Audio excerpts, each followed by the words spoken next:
विश्वनाथ भगवान की जय, महाकालेश्वर भगवान की जय, ओंकारेश्वर भगवान की जय, कुबेरेश्वर महादेव की जय। हर हर महादेव, हर हर महादेव, हर हर महादेव। काशी विश्वनाथ ओगड़दानी त्रिकालदर्शी कैलाशी अविनाशी भगवान शिव, जिनकी पुनित पावन पवित्र शिव महापुराण की कथा भगवान शिव की करुणा कृपा की उदारता से भगवान शिव की परम कृपा, परम उदारता, परम दया से बाबा कुबेरेश्वर धाम की पवित्र भूमि से ऑनलाइन शिव महापुराण की कथा, बाहर की आवाज खोलो, शिव महापुराण की कथा श्रवण करने का सौभाग्य बाबा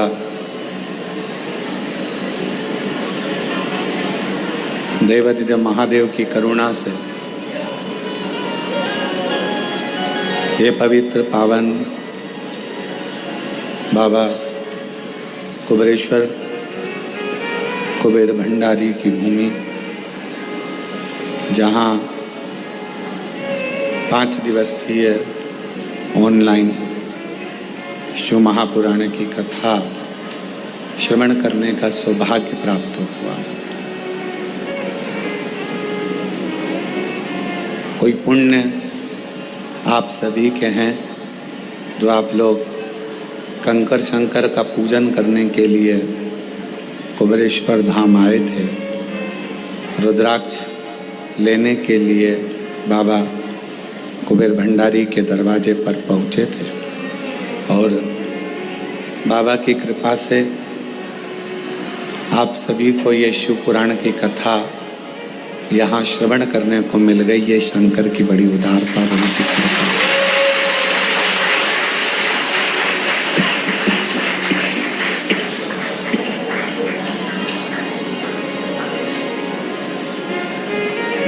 कहीं ना कहीं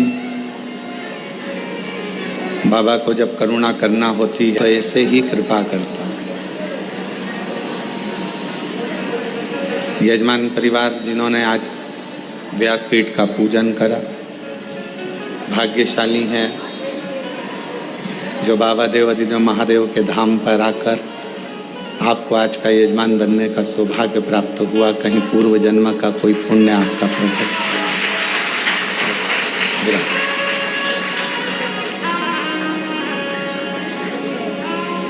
और ये पुण्याई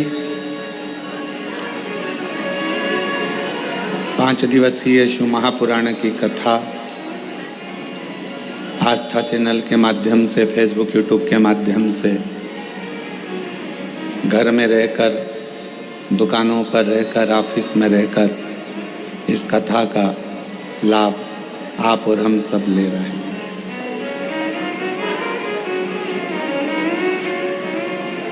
एक बहुत पुराना हमने सुना था कि चूल्हे के अंदर यदि एक छोटी सी भी चिंगारी रह जाती है, हवा लगते ही वो अग्नि हो जाती है।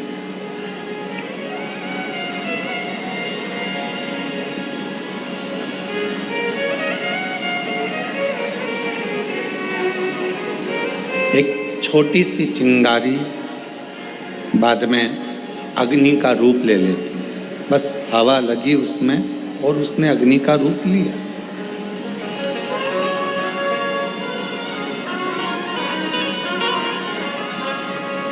जैसे भट्टी में, चूल्हे में एक छोटी सी अग्नि रखी रहती है जिससे वो कभी भी प्रज्वलित कर ली जाए।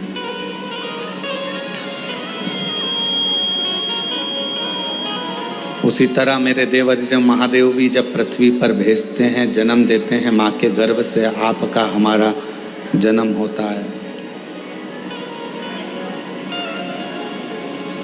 और भगवान देवाधिदेव महादेव जब माता के गर्भ से आपको और हमको जन्म देते हैं, तब एक भक्ति की छोटी सी चिंगारी हमारे अंदर रख देते हैं। और जब हम पृथ्वी पर जन्म ले लेते हैं, कहीं शिव महापुराण की कथा की हवा हमें लगती है तो हमारी भक्ति की अग्नि फिर प्रज्वलित होने लगती है। और वो भक्ति की जो अग्नि है वो पापों को समाप्त करने के लिए, तृष्णा को, वासना को, अहंकार को समाप्त करने के लिए होती है।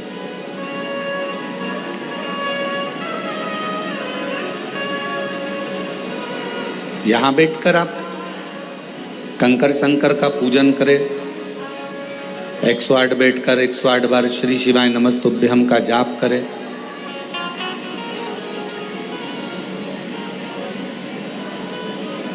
बीच बीच में जलवृष्टि भी होती रही, भजन करते रहे, स्मरण करते रहे, नाम जाप करते रहे। और फिर साथ में भगवान शंकर की कृपा से, करुणा से, उनकी उदारता से ये शिव महापुराण की कथा श्रवण करने को मिल गई।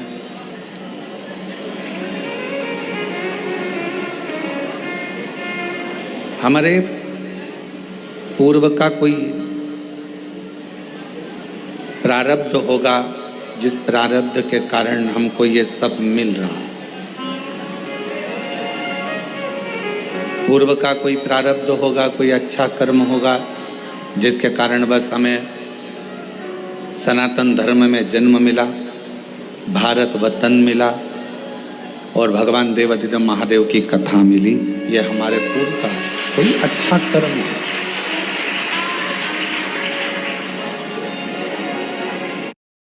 तो ऐसा धर्म नहीं है, जिस दुनिया में कोई सा भी ऐसा एक मजहब नहीं है जिसमें पत्थर को भी पूज कर परमात्मा बना दिया जाता।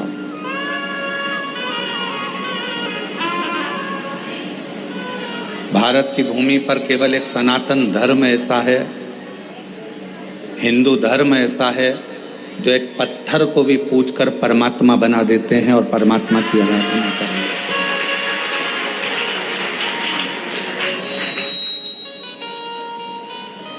कोई किसी मजहब में, किसी भी मजहब में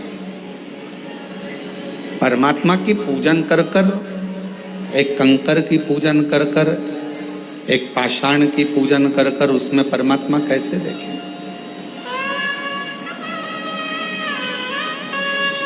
ये बल किसी में भी नहीं।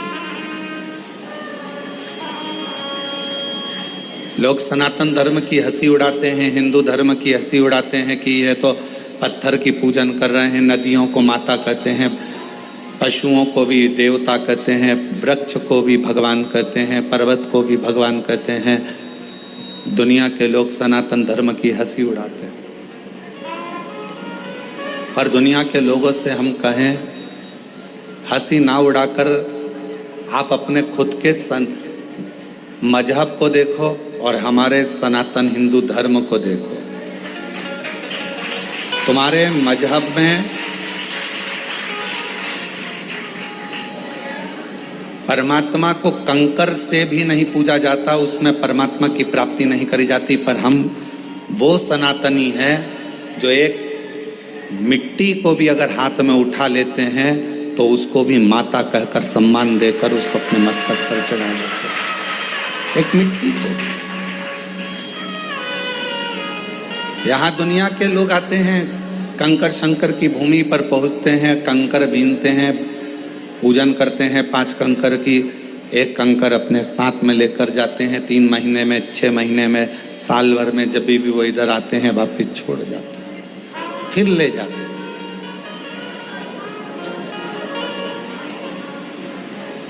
उसमें कोई आपका जो विश्वास है, आपका जो भरोसा है, आपकी जो दृढ़ता है, उस कंकर में शंकर को ढूंढने का प्रयास करते हैं।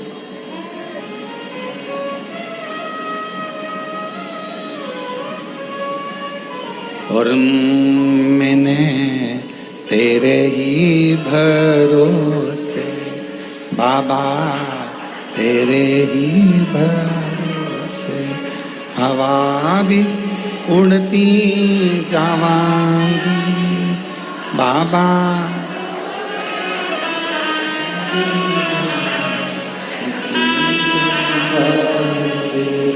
भोले मैं तेरी, शंभो मैं तेरी, हवा भी उड़ती जावांगी बाबा। डोर हत्तो छड़ी राम कटी जा, भोले मैं तेरी, शंभो मैं तेरी। एक भक्ति की चिंगारी हमारे भीतर है, और वह भक्ति की चिंगारी ही हमें परमात्मा से मिलाती है। सब शिव महापुराण को नहीं सुनते, सब शंकर जी के मंदिर नहीं जाते, सब कुबेरेश्वर धाम नहीं आते।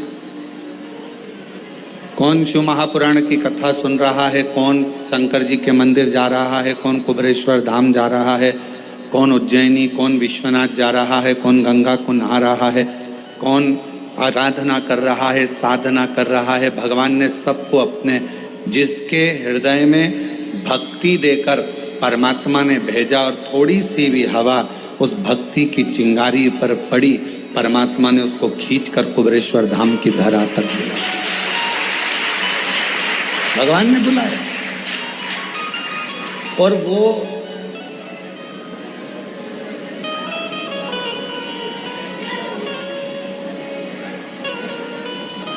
आपने अपने भांजे को फोन लगाया, भांजी को फोन लगाया, दीदी को फोन लगाया कि नहीं तुम्हें राखी पर आना पड़ेगा, राखी पर आना पड़ेगा। फोन लगाने से पहले तुमने, दीदी के आने के पहले तुमने तैयारी करी कि नहीं करी? जम के तो बोलो, करी ना। पत्नी ने पूछा क्यों? वो दीदी आने वाली है इंदौर वाली, वो जीजी आने वाली है झांसी वाली, ग्वालियर वाली, क्या दोगे उनको? वो दतिया से आएगी, वो वहाँ भोपाल से आएगी, वो इंदौर से, उसको क्या दोगे? मैंने विचार कर लिया है, उसको 1000 रुपये का लिफाफा दे देंगे, भांजा भांजी को 500 रुपये दे देंगे, और दामाद आएंगे तो उनको कपड़े दिला देंगे। मैं बाजार ले जाऊंगा, जीन्स टी शर्ट दिला दूंगा, मैं उनको वस्त्र दिला दूंगा।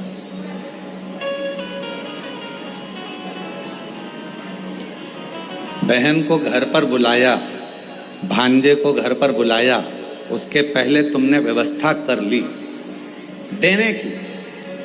उसी तरह कुबेर भंडारी जिसको बुलाता है कुबेरेश्वर धाम पर, उसको देने की व्यवस्था पहले कर लेता है कि इसको मुझे क्या दे, मुझे क्या प्रदान करना है, मैं क्या दूंगा इसको। क्योंकि ये मेरे यहाँ आएगी और खाली अगर चली गई तो 10 जगह जाकर कहेगी हम तो कुबेरेश्वर धाम होकर आए थे, हम तो होकर आए, हमें बाबा ने दिया नहीं, हमको 3 महीने में वापिस जाना था, हमको दिया नहीं। उसके मन में भाव उत्पन्न हो।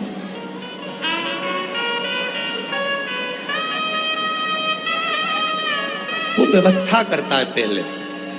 कितने लोग हैं जो भोपाल से इंदौर निकल जाते हैं पर कुबेरेश्वर धाम अंदर तक नहीं आते, और एक दिन ऐसा आता है कि वो कुबेरेश्वर धाम में अंदर तक आ जाते हैं दर्शन करने के लिए। क्यों? बाबा बुलाता तब ना। और तेरी कृपा बिना न हिले एक भी अणु, लेते हैं सांस तेरी कृपा से अणु। बखान क्या करूं मैं रातों के ढेर का, चपटी भभूत में खजाना कुबेर का। हे गंगाधर मुक्ति द्वार ओंकार तू, भोले ओंकार तू। आयो शरण तिहार शंभु तारता। उसने व्यवस्था करी तुमको देने की, तो बाहर रोड पे से तुम अंदर आ, तो उसने इशारा करके तुमको अंदर बुलाया। वो अगर व्यवस्था नहीं करता, वो व्यवस्था कुछ करता ही नहीं, तो वो तुम अंदर भी नहीं आते, बाहर से ही निकल कर चले जाते।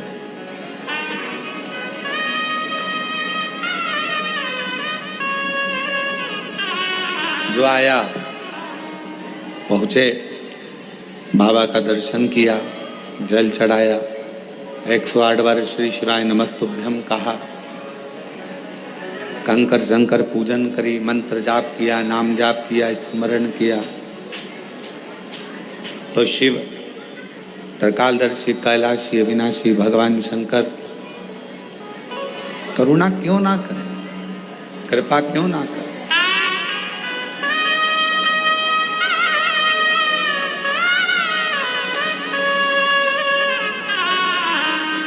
फिर शिव करुणा क्यों ना करे। आप कहीं पर भी रहो, जहां तुम्हारी मर्जी पड़े वहां रहिए, घर में, दुकान पर, फैक्ट्री में, मकान में, सर्विस में, नौकरी में, जहां तुम्हारा मर्जी पड़े वहां रहो। कई माताएं कहती हैं, कई भाई कहते हैं कि हम मंदिर नहीं जा पाते क्योंकि हमारी कॉलोनी से मंदिर बहुत दूर है। कई लोग कहते हैं कि हमारी सोसाइटी में मंदिर नहीं है। कोई कहता है हम इतनी बड़ी सिटी में रहते हैं कि वहां मंदिर हमारे पास में लगता नहीं। कोई कहता है कि हमारे यहाँ मंदिर तो है पर मंदिर के अंदर जाने नहीं देते।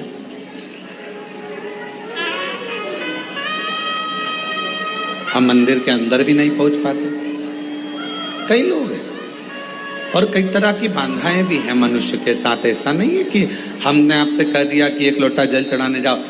साउथ के कई मंदिर ऐसे हैं जिसमें प्रवेश नहीं मिलता, अंदर जाने नहीं देते। और कई कई जगह ऐसी है जहां मंदिर ही नहीं है, पास में नहीं जा पाते, बच्चे भी नहीं जा पाते। तो शिव महापुराण की कथा के वायव्य संहिता में एक बड़ी सुंदर बात कही, बड़ा सावधानी से सुनिएगा इस चरित्र। वायव्य संहिता में श्री वेदव्यास जी वर्णन कर रहे हैं, और वायव्य संहिता के अंतर्गत वेदव्यास जी कहते हैं कि अगर तुम मंदिर तक ना जा सको,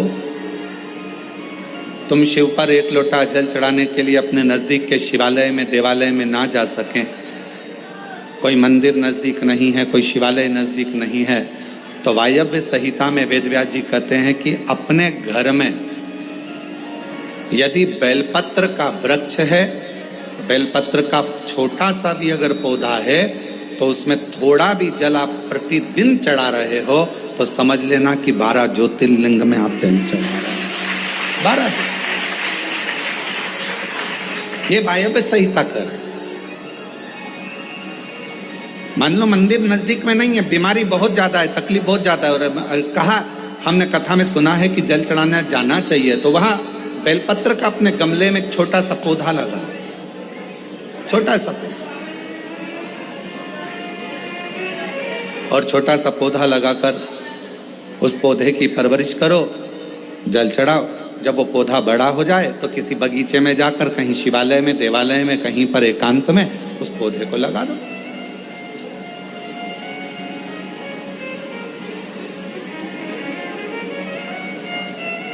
जैसे तुलसा जी को बड़ा कर कर तुलसा जी का मंगल विवाह शालिग्राम जी से होता है, देव उठनी एकादशी पर शालिग्राम बाबा के साथ मंगल विवाह किया जाता है, वैसे ही बेलपत्र के पौधे को बड़ा कर कर उसको भी शिव को समर्पित किया जाता है, भगवान शंकर को समर्पित किया जाता है।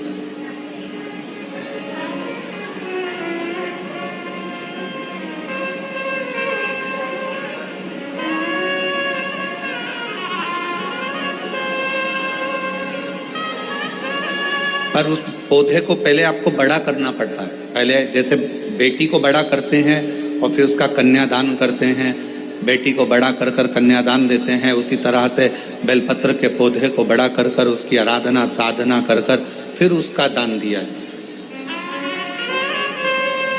कई लोग बड़े विचित्र हैं कि भाई हमको बेलपत्री का पौधा दान करना है, कुबरेश्वर धाम आए, उज्जैनी गए, किसी गुरुजी के यहाँ गए और बाजार में से पौधा ले लिया और बेलपत्र का पौधा दान करिए।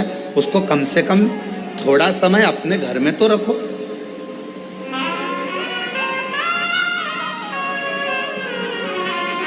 गौदान का नियम मालूम है आपको? कितना लोग जानते हैं गौदान के नियम को? गौदान का नियम होता है, कई लोग बेटी के विवाह में गाय दान करते हैं, कई लोग कोई शांत हो जाता है तो 12वें में 13वें में गाय दान करते हैं ना, गौदान करते हैं। तो उसका नियम क्या है?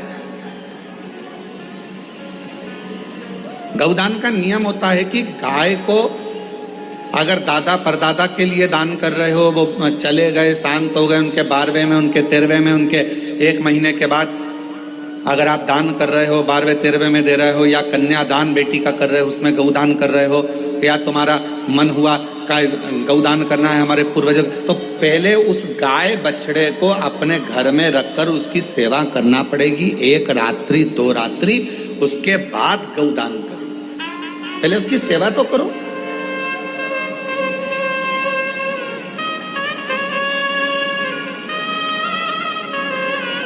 आपने तो डायरेक्ट फोन कर कर कह दिया गाय लिया ना, दान करना है। पंडित जी ने संकल्प छुड़ाया, गाय दरवाजे पर आई और 1 मिनट में संकल्प छूटा। पंडित जी से कहा ले जाओ गाय, लेके जाओ जल्दी से, गाय बछड़ा लेकर जाओ। पंडित जी गाय बछड़ा लेकर चले, डीले कम करो, गाय बछड़ा पंडित जी लेकर चले। ये श्रेष्ठता नहीं। तुलसा जी का पौधा घर में रखकर उसको पोषित कर कर बड़ा कर कर फिर शालिग्राम भगवान से विवाह कर कर फिर दिया।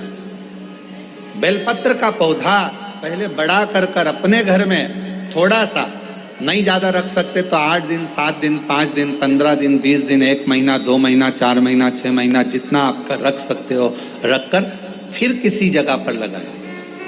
क्यों? क्या जरूरत है गुरुजी अपने घर में पौधे को रखकर फिर दान करना, अपने घर में पौधे को रखकर फिर कहीं लगवाना, अपने घर में पौधे को पहले परवरिश कर कर फिर कहीं उसको लगवाना? कारण क्या पड़ता है? कारण एक है, वायव्य संहिता शिव महापुराण की कथी है, अगर हमने किसी बेलपत्र के पौधे को अपने घर में रखकर 5 दिन 7 दिन 1 महीना 15 दिन 6 महीना उसको परवरिश करा तो हमारे घर का कितना भी नेगेटिवता, कितनी भी हमारे घर में कुछ भी गंदा हो रहा है, कुछ गलत हो रहा है, कोई गलत हो रहा है, कोई झूठ बोल रहा है, कोई पाप कर्म हो गया हमारे घर में, इस भूमि पर जिसमें हम रहते हैं उस घर में एनर्जी अगर नहीं है तो आपने उस पौधे को अपने घर में रखकर उसका परवरिश कर कर 15 दिन 7 दिन 1 महीना 2 महीना 6 महीना 8 महीना जितना तुम्हारा मन कर जाए, 1 दिन 2 दिन जितना मन, उसके बाद पौधे को कहीं लगवा। क्यों? वो हमारे घर का पूरा गलत जो भी विचार होंगे, गलत सोच, गलत विचार, गलत ऊर्जा वो पौधा ग्रहण कर लेता है। बेलपत्र का पौधा अपने अंदर उतार लेता है। बेलपत्र का बेलपत्र के पौधे को हम ले जाकर कहीं रोपित कर देते हैं तो उसकी ऊर्जा हमारे घर पर हमेशा रहती है, हमेशा। कैसे? इसके सत्य प्रमाण क्या हो सकता है? तो सत्य प्रमाण का स्मरण करिएगा। एक गाय को 5 दिन, 7 दिन, 9 दिन, 15 दिन अपने दरवाजे से रोटी दीजिए। 9 दिन रोज रोटी दो, 10वें दिन गाय तुम्हारे दरवाजे पर आकर खड़ी हो जाए। बोलो खड़ी होगी कि नहीं होगी? जम के तो बोलो, खड़ी होगी ना। गौ माता को तुमने रोटी दिया, अब गाय रोज आकर तुम रोटी खा ला रहे, 2 दिन, 3 दिन, 5 दिन तुमने रोटी दिया तो गाय आकर खड़ी हो जाए। एक कुत्ता को तुम्हारे दरवाजे पर रोटी देना चालू करो, 8 दिन बाद वो कुत्ता तुम्हारे दरवाजे पर बैठना चालू कर देगा। बोलो सही है कि गलत है? जम के तो बोलो, ठीक है। एक पक्षी के लिए 2 दिन, 5 दिन, 7 दिन अपने घर के छत पर अनाज डालकर देखो, 7 दिन के बाद पक्षी तुम्हारे दरवाजे पर, तुम्हारे छत पर आना चालू करेंगे कि नहीं करेंगे? बोलो बोलो, जम के बोलो। पक्षी आ रहे हैं, गाय आ रही है, कुत्ता आ रहा है, किसी को दे रहे हो आप तो वो आ रहा है। उसी तरह जब हम हमारे घर में एक बेलपत्र के पौधे को बड़ा करते हैं और बड़ा करने के बाद उस बेलपत्र के पौधे को तुम कहीं पर भी, इंदौर में रहते हो, सीहोर में आकर तुमने लगा दिया, खरगोन में रहते हो, बरहानपुर में जाकर लगा दिया, ग्वालियर में, तुम्हारा मन पड़े तुम अपने घर के आसपास में भी कहीं पर भी उस पौधे को, तुम रहते यहाँ हो 200 मीटर की दूरी पर, 500 मीटर की दूरी पर, 5 किलोमीटर पर, 10 किलोमीटर, कहीं पर भी जाकर उस पौधे को लगा दो। वो पौधा तुम्हारे घर में कितनी भी नेगेटिवता रहेगी, वो पौधा अपने आप तुम्हारे घर की गंदगी को खींचता रहेगा, नेगेटिवता को खींचता रहेगा, कहीं पर भी रहे, किसी भी जगह।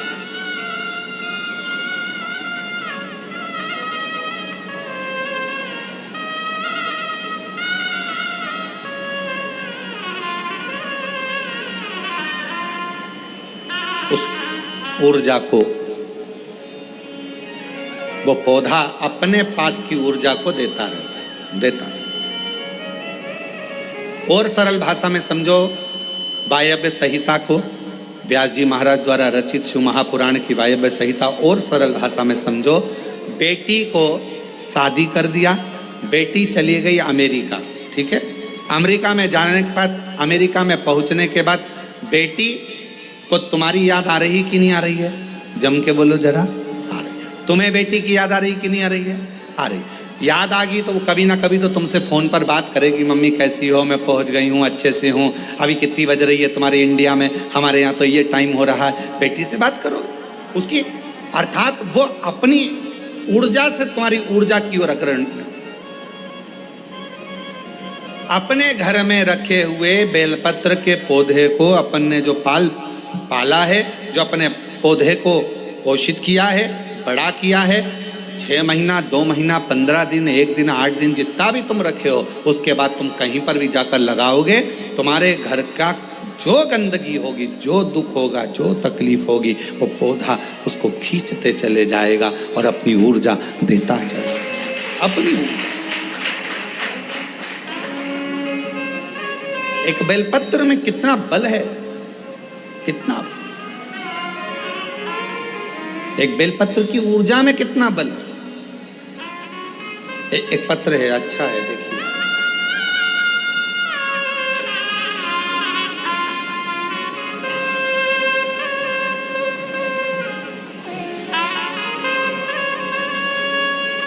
मेरा नाम शिवानी चौहान है।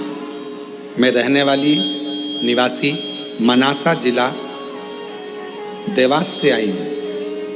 मनासा जिला देवास से आई हूँ। कहीं बैठी हो तो पीछे से आकर बेलपत्र प्राप्त कर सकती हूँ। गुरुजी, मेरे बच्चेदानी में गठान हो गई थी। मैंने सोनकच्छ, देवास, उज्जैन सब डॉक्टरों को दिखाया, सबने ऑपरेशन का बोला था। फिर मैंने शिवजी पर चढ़ा हुआ जल और बेलपत्र को खाना, डीले कम करो डीले, बेलपत्र खाना शुरू किया। शिवजी पर चढ़ा हुआ जल और बेलपत्र खाना शुरू किया।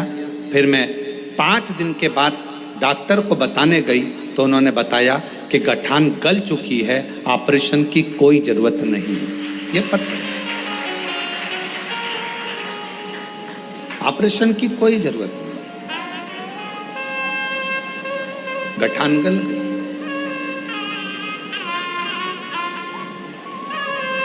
शिव कथा कहती है, शिव महापुराण की कथा कहती है, शिव जी पे चढ़ी हुई, शंकर भगवान पर चढ़ी हुई एक बेलपत्र, आप जब शंकर जी पे चढ़ी हुई बेलपत्र को लेकर अपने घर आते, शिव जी पे चढ़ी हुई एक बेलपत्र जब अपने घर पर आती है, भले आपने घर पर लाकर उसे रखा या खाया, 5 मिनट 2 मिनट 1 मिनट बेलपत्र लेकर आए, पानी के लोटे में डालकर या जल का पात्र लेकर आए और वो बेलपत्र तुम्हारे घर में पहुंची, 1 मिनट भी अगर शंकर पर चढ़ी हुई बेलपत्र तुम्हारे घर में है तो तुम्हारे घर के हजारों दुख को वो समाप्त कर देती है। एक क्षण के अंदर हजारों।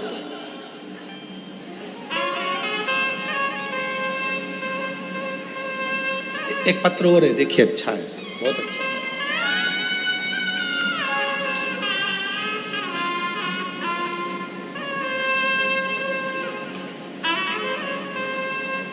मैं ममता, पति का नाम बंटी, शहर अलीगढ़ में जयगंज की निवासी हूँ। मेरा नाम ममता, पति का नाम बंटी, शहर अलीगढ़, मैं जयगंज की निवासी हूँ। कहीं बैठी हो तो पीछे से आकर एक बेलपत्र ले सकती हूँ। 1 लोटे जल का मैं क्या बखान करूँ। मेरे 5-5 महीने में बच्चे खराब हो जाते थे, गिर जाते थे। डॉक्टर ने कह दिया था कि मेरी बच्चादानी में कोई समस्या है, जिसकी वजह से मेरे बच्चे 3 से 5 महीने के अंदर मर जाते हैं, जिससे मैं और मेरे पति पूर्ण रूप से टूट गए। हमारी सब उम्मीदें खत्म हो गई। क्यों?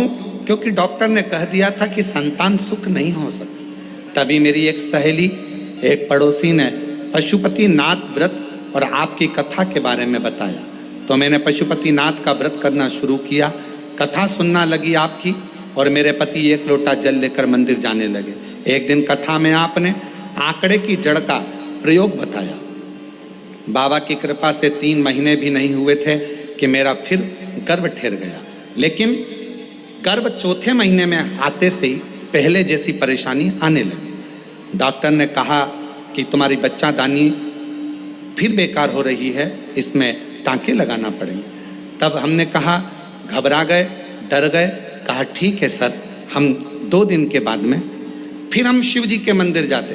बेलपत्र लाकर खाना प्रारंभ करा, श्रीफल वाला नारियल वाला प्रयोग करा, और फिर वापस हम डॉक्टर के पास जब अल्ट्रासाउंड कराने के लिए गए तो डॉक्टर ने कह दिया कि अब तुम्हें टांके की जरूरत नहीं है, और बाबा ने चाहा तो तुम्हें बच्चा अच्छा हो जाएगा। मैं फिर वापस धीरे धीरे तकलीफ बढ़ने लगी।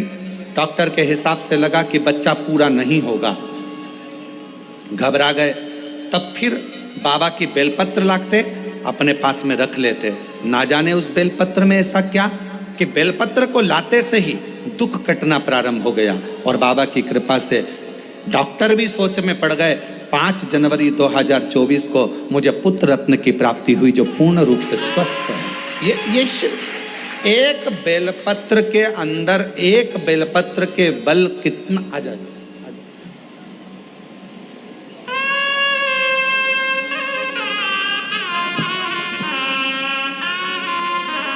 इनको हो गया, ठीक है बेटा, ठीक है बेटा, किसके हो गया था, ठीक है। बाबा की कृपा से गठान पूर्ण तरह से बेलपत्र का प्रयोग करने से पूर्ण तरह से ठीक हुई। एक बार जोरदार ताली बजाकर साथ।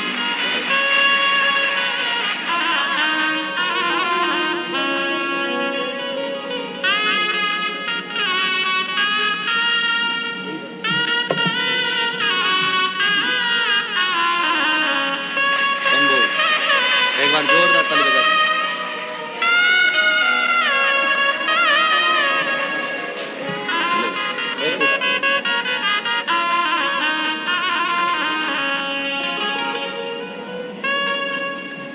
जो जैसी कामना लाया वो वैसा ही फल पाया। जो जैसी कामना लाया वो वैसा ही फल पाया। नहीं खाली उसे लौटाया वो मन ही मन हर्षाया। और कर दिया माला माल काशी वाले, लुटा दिया भंडार काशी वाले, लुटा दिया भंडार काशी वाले। कर दिया माला माल काशी वाले। वो शिव है, वो शंकर, वो ओगड़ी, वो दयालु, वो सागर, वो करने वाला, वो दया करने वाला, वो दया की पूंजी, वो कृपा की पूंजी, करुणा की पूंजी। आप जिस भरोसे से, जिस विश्वास से, जिस आनंद से, जिस भरोसे से, जिस दृढ़ता से, जिस आनंद से उसको पूछते हो, उसको भजते हो, उसका स्मरण करते हो, उसको नाम जाप करते हो, उसको पूछते हो, वो उस रूप में आपके सामने आकर खड़ा हो जाता है। उस रूप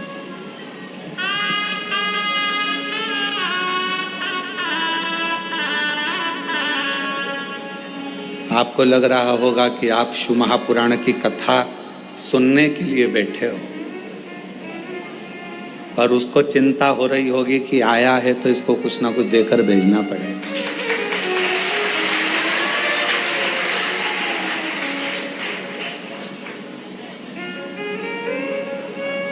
आप तो आ गए कथा सुनने के लिए कि हम कंकर शंकर का पूजन करने आए हैं, यहाँ पर 108 बार श्री शिवाय नमस्तुभ्यम बोलने के लिए आए हैं, कंकर शंकर का पूजन करने आए हैं। कथा मिल गई सुनने के लिए, हमको कथा मिल गई सुनने के लिए। इतने खुश हो रहे हो आप लोग, तो आपको कथा मिल गई सुनने के लिए, पर उससे तो पूछो उसको कितनी तकलीफ हो रही होगी। आ गई अब देना तो पड़ेगा, हो जाना तो पड़ेगा। विचार करो, उसको टेंशन है, थोड़ा आया है, देना है इसको कुछ ना कुछ देना। वायव्य संहिता कहती है कि बेलपत्र का पौधा, बेलपत्र जीवन में एक ऊर्जा प्रदान करता है।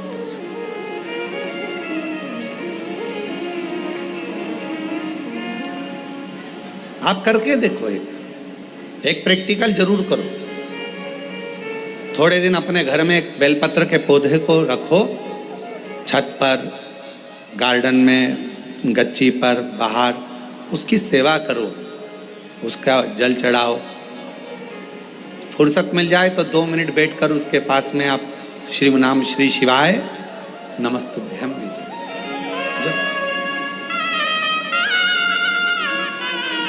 थोड़ी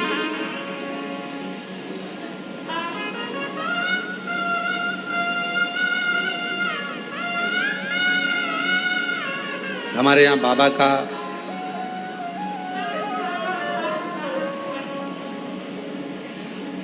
आप लोग जब पीछे ग्राउंड में जहाँ कथा होती है उस ग्राउंड से अगर उधर जाएंगे तो देखेंगे वहाँ बाबा की बेलपत्रियों की एक वाटिका है, और उस वाटिका में आसपास में आप 2 क्षण के लिए बैठकर भी अगर भगवत नाम श्री शिवाय नमस्तुभ्यम का स्मरण करते हैं तो आपको इसमें आनंद की अनुभूति होती है।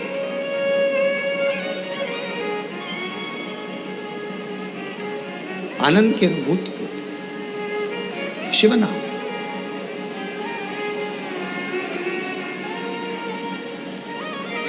हमारे बाबा का जो पुराना वट वृक्ष है, अभी तो वहाँ के काम चल रहा है, इसलिए आप लोगों को वहाँ अंदर जाने की अनुमति नहीं होती है, तो वहाँ जाने नहीं देते हैं।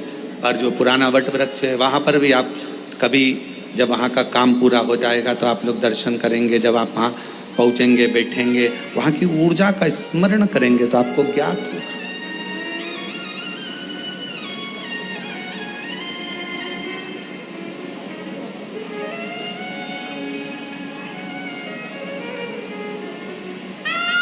कितनी ऊर्जा,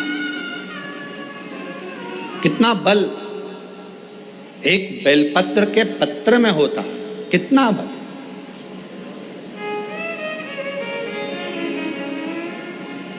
और हम सबसे कहेंगे, जिन मेरी बहनों के हाथ कंपन होते हैं, हाथ कांपते हैं, जिन मेरे भाइयों का शरीर कांपता है, थोड़ा थोड़ा कंपन शरीर में होता रहता है, हम उनको भी कहेंगे, उनसे भी निवेदन करें। अपने जेब में दो जेब होती है, एक जेब में मोबाइल रखो मना नहीं है, एक जेब में पैसा रखो मना नहीं, पर एक जेब में आप शिव जी पे चढ़ी हुई बेलपत्र को रखना प्रारंभ करो, फिर आपके शरीर का स्थिरता धीरे धीरे धीरे धीरे अपने आप पाना प्रारंभ करो।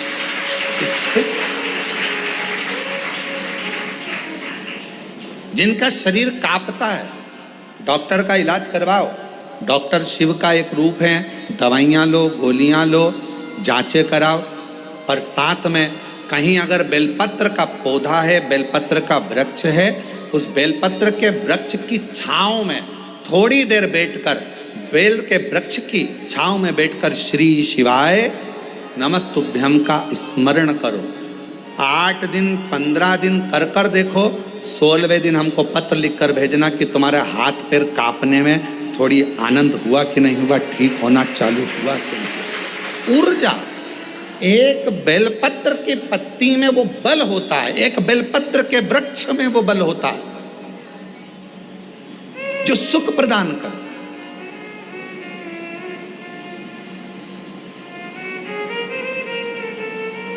जैसे जामुन के वृक्ष की लकड़ी को तुम्हारे घर की पानी की टंकी कितनी भी गंदी हो रही हो, तुम्हारे घर के पानी की टंकी में कितना भी कचरा हो, कितना भी बदबू मार रहा हो, कितनी भी गंदगी हो, एक जामुन की लकड़ी जैसे घर के पानी की टंकी में डाल दी जाती है तो पूरा पानी एकदम क्लीन हो जाता है, साफ हो जाता है। उसी तरह बेलपत्र का एक छोटा सा पत्ता भी हमारे जीवन को ना जाने कितनी सफाइयां कर देता, कितना पाप कर्म, कितना दुख, कितना कष्ट, कितनी तकलीफ है। एक बेलपत्र का पौधा, एक बेलपत्र का पत्ता हमारे जीवन को आनंद दे दे। भाई अब संहिता शिव महापुराण की कथा कर, एक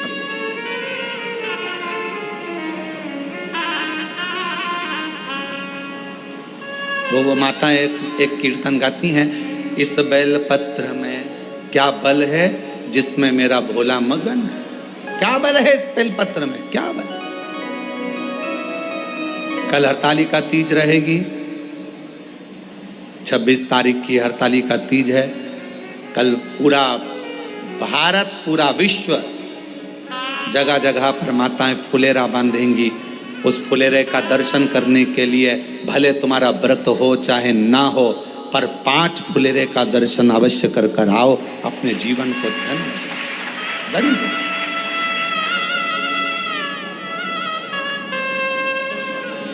धन्य करो दर्शन। यहाँ पर भी फुलेरा बनता है, हम व्यासपीठ जहाँ है यहाँ पर हर साल कई वर्ष हो गए बनते हुए। बाबा के, हमारे घर पर भी बनता है, बाबा के धाम जहाँ जहाँ मंदिर है हो सकता है। हम तो यहाँ तक कहेंगे आप लोगों से, किसी शिव मंदिर में अगर कोई फुलेरा ना बांधे और आपको अगर भगवान सामर्थ्यता दिया है तो कुछ पेड़ों की पत्तियाँ तोड़कर उसको धागे में बांधकर फूल वगैरह लगाकर आप अपनी तरफ से 2 लकड़ियों को या 4 लकड़ियों का कैसा भी बनाकर, या डलिया हो तो डलिया, उसको बांधकर शिव जी के मंदिर में आप ही अपनी तरफ से फुलेरा लटकाया ना, तो वो भी आएंगे। क्या लगा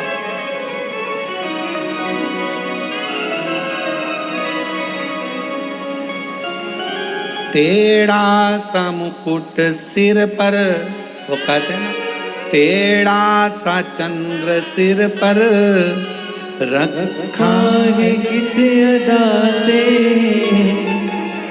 करुणा भरी है, करुणा भरी निगाह से, बिन मोल जब से छवि निहारी, फूलों में सज रहे गोरा के त्रिपुरारी, फूलों में सज रहे गोरा के त्रिपुरारी, और साथ सज रहे और साथ सज रहे हिमवान की दुलारी, और साथ सज रहे हिमवान की दुलारी, फूलों में सजे रहेंगे गोरा के त्रिपुरारी, फूलों में सजे रहेंगे गोरा के त्रिपुरारी, और साथ सज रहे और साथ सज रहे हिमवान की दुलारी, और साथ सज रहे हिमवान की दुलारी। वो एक आनंद बेलपत्र के पत्र में, वो आनंद एक बेलपत्र के पौधे में। चंदन की लकड़ी को कीचड़ में पटक दो तो भी सुगंध देती है, चंदन की लकड़ी को अलमारी में बंद कर दो तो भी सुगंध देती है, चंदन की लकड़ी को एक कपड़े में बांध कर रख दो तो भी सुगंध देती है, चंदन की लकड़ी को छत पर रख दो तो भी सुगंध देती है, चंदन की लकड़ी को जमीन में गाड़ दो तो भी सुगंध देती है। चंदन की लकड़ी चाहे कीचड़ में पटको चाहे कचरे में पटको, पर चंदन की लकड़ी अपनी सुगंध दिए बिना नहीं रहती। उसी तरह बेलपत्र अपना असर दिखाए बिना रह नहीं सकता। बेलपत्र और बेलपत्र का पौधा अपना असर दिखाए बिना रहता नहीं है, वो उसकी ऊर्जा वो दिखाता, उसका ऊर्जा हमें सुख देता।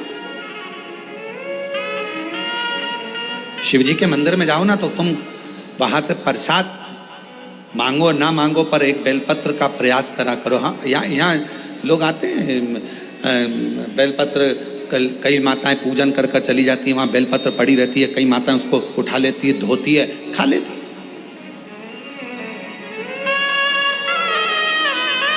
उठा लेती है, खाती है। कई माता यहाँ का बेलपत्र उनको लगा कि हम वो दूसरे ने पूजन करी, नहीं नहीं, बेलपत्र तो बेलपत्र है ना, शिव तो शिव है ना।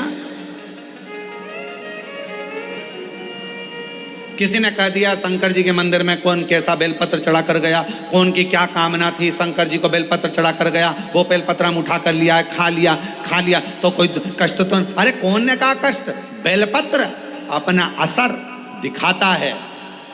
कोई भी चढ़ाए, कैसा भी चढ़ाए, चलो तुम जाओ बेलपत्र के हाथ में, लोग कह रहे हैं वो बेलपत्र हमारे ऊपर असर करेगा कि नहीं करेगा। हम एक बात कहते हैं, 10 का नोट या तुम एक काम करो 500 का नोट, कोई मुर्दे को जलाने के लिए शमशान में गए और चलते चलते शमशान के पास में 500 का नोट की गड्डी मिल गई तुमको, 500 के नोट की गड्डी, 50,000 रुपए तुमको मिल गए और तुमने वो उठा लिए। अब वो नोट निकाल कर चाय वाले की दुकान पर जाकर पूछना, भैया हमें शमशान से मिला था, चलेगा क्या, चलेगा कि नहीं चलेगा। फिर वही 500 रुपए लेकर तुम सुनार की दुकान पे जाना, क्या भैया हमें कोई अच्छी सी लौंग बता दो, हमें 5-10 हजार रुपए की, पर हमारे को गड्डी जो है, बोलो शमशान से मिली है, तुम्हें चलेगी कि नहीं चलेगी। वो कहेगा नोट तो नोट है रे, शमशान का होए चाहे मसाण का होए चाहे व्यापार का, नोट तो नोट, 500 का नोट तो चलेगा। और पटक के गड्डी देख ले, दौड़ेगा भी, 2 मिनट में गड्डी गायब, तो पटक के देख। अब उसको क्या करना, शमशान का है कि कहाँ का है, उसको तो मतलब है नोट से। उसी तरह बेलपत्र कैसा है, कौन ने चढ़ाया, किसने चढ़ाया, कैसे चढ़ाया। आप तो बाबा का नाम लेकर श्री शिवाय नमस्तुभ्यम। मेरे बाबा इसको औषधि कर दो, मेरे बाबा प्रसाद के रूप में दे दो, औषधि कर कर दे दो। बाबा बड़ी दुखी हूँ, कष्ट में हूँ। कंकर शंकर पे से उठाया, लिया, धोया, खाया, शिव जी को समर्पित। अब उसमें भेद करना,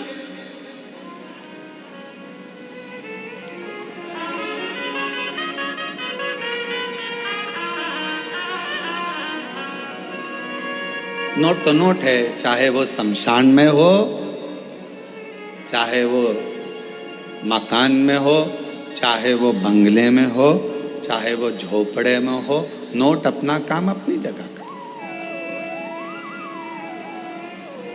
इसलिए निवेदन है, भ्रम में बिल्कुल मत पड़ना। बहुत भ्रम फैला रहे हैं लोग आज के जमाने में। पहले लोग शिव जी को जानते नहीं, मानते नहीं, और अब जब से शिव महापुराण की कथा दुनिया के लोग श्रवण करना चालू करे तो शिव पुराण के ऊपर शंकर जी पर ज्ञान देने वाले 4 गुने हो गए। ऐसा मत करना, शिव जी रूठ जाएंगे। ये मत करना, शंकर जी के मंदिर में जाओ तो ऐसा करो, शिव जी के मंदिर में गए हो तो जल मत पी।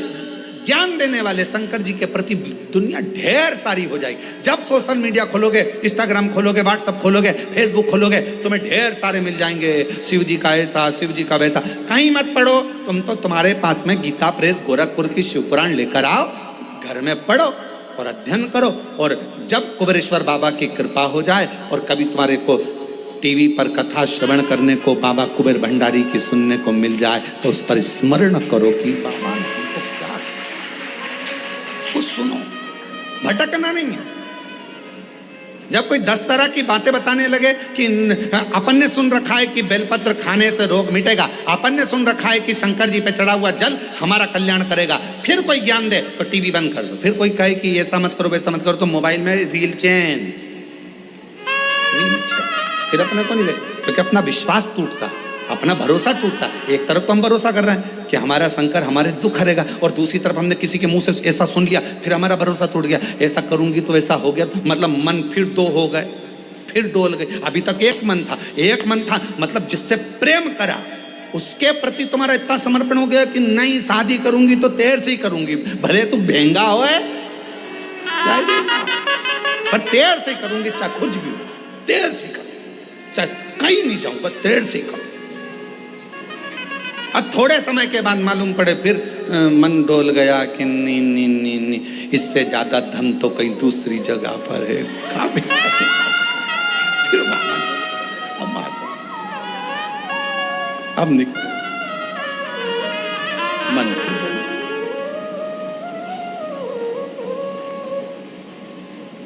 स्थिर मन रखिए। हमने कुबेरेश्वर बाबा के मुख से हमने शिव महापुराण की कथा को श्रवण करा है, और हमने उनके मुख से सुना है कि जल पीने से दुख कटेगा। कटेगा ये इतने पत्र, एक पत्र और अच्छा है,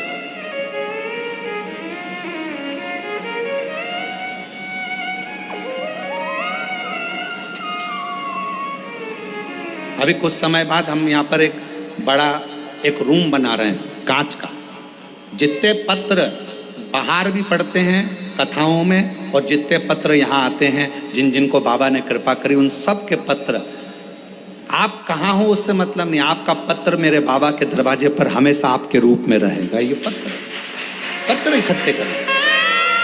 जो दुनिया के लोग कहते हैं कि कुबेरेश्वर धाम, तो उनको आकर उन पत्र को दर्शन करना चाहिए। तुम्हारा मन पड़े, निकालो और पढ़ो कि पत्र में क्या लिखा है। कितनी कृपा। एक पत्र देखिए, मेरा नाम कृष्णा गोस्वामी है, मैं झांसी उत्तर प्रदेश से हूँ, मेरी उम्र 85 साल, और मैं 2022 से रोज शिव महापुराण की कथा आपकी सुन रही हूँ। गुरुजी, मेरी शिव महापुराण छूटती नहीं, मैं ऐसा बाबा के मन में भाव रखकर कथा सुनती। बीच बीच में कथा नहीं आती तो मैं टेंशन में पड़ जाती हूँ। मेरी जी बिल्कुल टेंशन मत लो। प्रयास करते हैं कि कथा में गैप ना हो, चाहे कैसे भी कथा आपको सुनने को मिले, भले ऑनलाइन मिले पर मिल जाए और आप लोग श्रवण कर लें, इसलिए ऐसा प्रयास किया। गुरुजी शिव महापुराण सुनते बाबा की ऐसी कृपा हुई कि असंभव भी शिव महापुराण कथा के सुनने से संभव हुआ। गुरुदेव, सीहोर में हमारे मामा जी के घर हैं। पता चला कि ऑनलाइन शिव महापुराण की कथा आपकी चल रही है। गुरुदेव, 10 साल से मुझे एक बीमारी थी यूरिन की। वो प्रॉब्लम इतनी ज़्यादा थी कि उसका ऑपरेशन डॉक्टर मेरी उम्र के हिसाब से नहीं कर सकते थे। पर 10 जून को हम बाबा के इस पवित्र प्रांगण को आए और बाबा से विनय कर गए कि 10 साल से मुझे यूरिन की तकलीफ है और मैं कहीं जा नहीं सकती, आ नहीं सकती, इतनी ज़्यादा तकलीफ है। 10 साल। पर किसी ने कहा है कि कुबेरेश्वर धाम की भूमि पर अगर कंकर शंकर का पूजन करा जाए और एक रुद्राक्ष लेकर जाया जाए, उसका जल पिया जाए, बाबा कृपा कर। गुरुजी, मैं एक दिन भी सही से नहीं रहती थी उस यूरिन की प्रॉब्लम के कारण। 10 साल से तकलीफ में थी। 10 जून से यहाँ से जब से मैं बाबा की पूजन कर गई हूँ, आज तक बाबा की कृपा से मुझे कोई तकलीफ नहीं हुई यूरिन की। मैं बाबा की कृपा से ठीक, कहीं बैठी हूँ तो बेलपत्र लेने के लिए आ सकती। मेरा नाम कृष्णा गोस्वामी है। मैं झांसी उत्तर प्रदेश से हूँ। मेरी उम्र 85 साल है। शिव की और तेरी कृपा का किस पर हो, जरा सी हम पर कर दो, जरा सी हम पर कर दो। तेरी कृपा का क्या है भरोसा, कब किस पर हो जाए, जरा सी हम पर कर दो, जरा सी हम पर कर दो। जिस पर भी हो गई तेरी कृपा करुणा, वो भव पार हुआ, भव पार। पकड़ लेना। उसका भी बाबा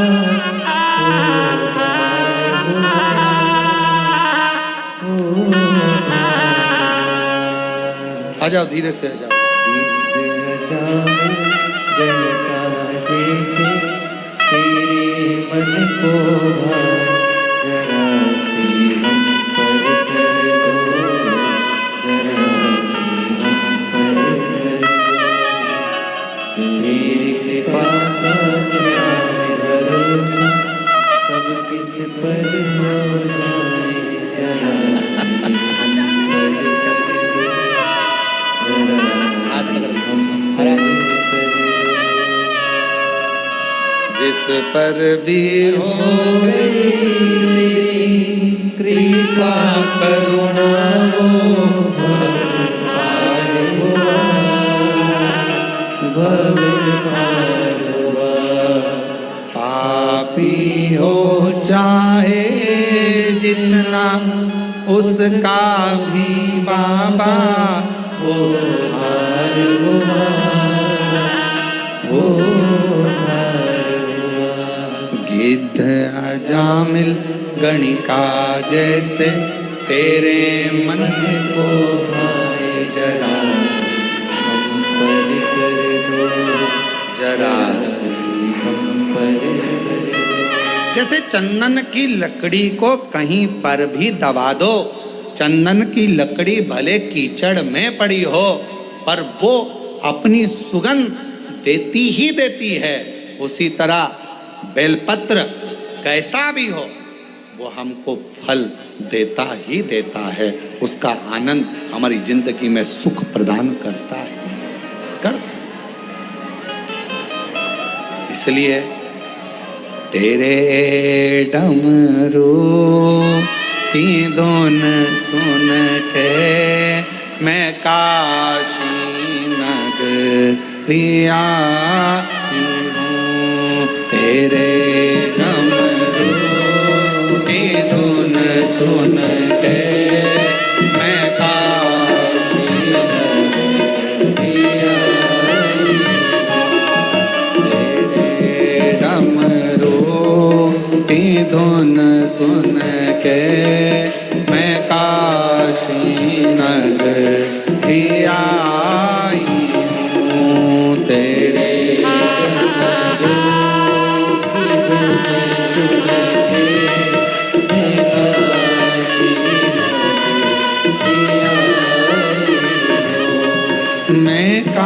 काशी नगरी आई हूँ, मैं काशी नगरी आई हूँ, मैं काशी नगरी आई हूँ, मैं काशी नगरी आई हूँ।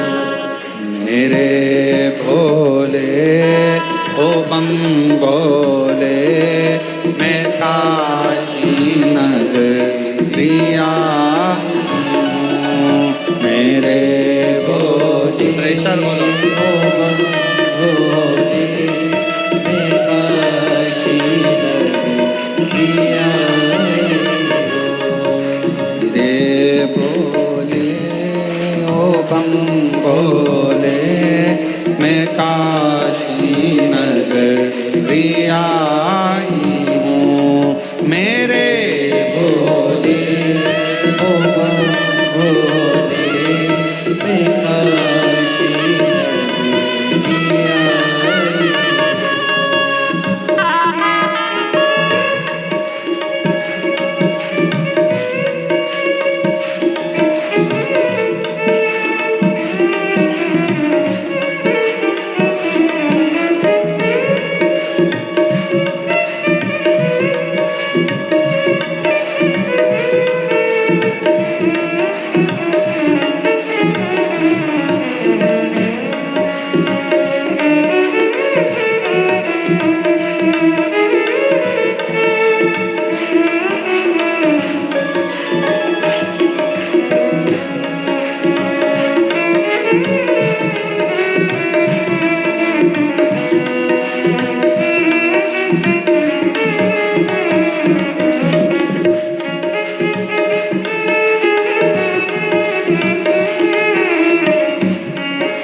नगरी आई हूँ।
सुना है हमने ओ भोले तेरी काशी में मुक्ति है। सुना है हमने ओ भोले तेरी काशी में मुक्ति है। सुना है हमने ओ भोले तेरी काशी में मुक्ति है। सुना है हमने ओ भोले तेरी काशी में मुक्ति है। उसी मुक्ति को पाने को मैं काशी नगरी आई हूँ। उसी मुक्ति को पाने को मैं काशी नगरी आई हूँ। मेरे भोले ओ बम भोले मैं काशी नगरी आई हूँ।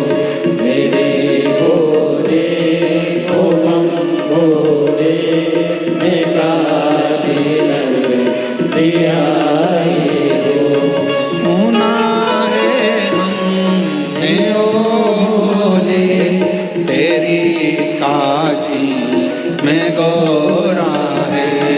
सुना है हमने ओ भोले तेरी काशी में गौरा है।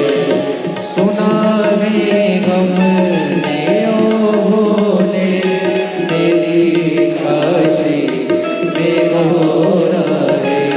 सुना है हमने ओ भोले तेरी काशी में गौरा है।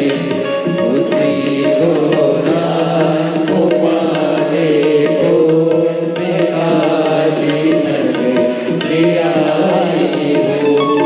उसी गौरा को पाने को मैं काशी नगरी आई हूँ। मेरे भोले ओ बम भोले मैं काशी नगरी आई हूँ। मेरे भोले ओ बम भोले मैं काशी नगरी आई हूँ। मैं काशी नगरी आई हूँ। मैं काशी नगरी आई हूँ। मैं काशी नगरी आई हूँ। मैं काशी नगरी आई हूँ।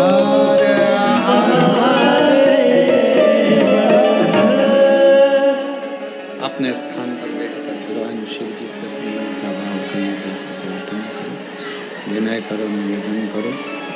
जहाँ जगह मिले वहाँ बैठकर भगवान शिव जी से अपने मन का भाव कहो, हृदय से प्रार्थना करिए, विनय करिए, निवेदन करिए। दिल से बाबा को जहाँ भी जगह मिले वहाँ बैठ जाओ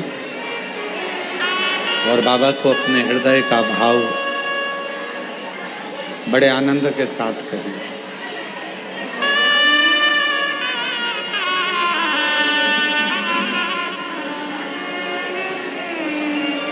शिव जी को आनंद से प्रार्थना करिए।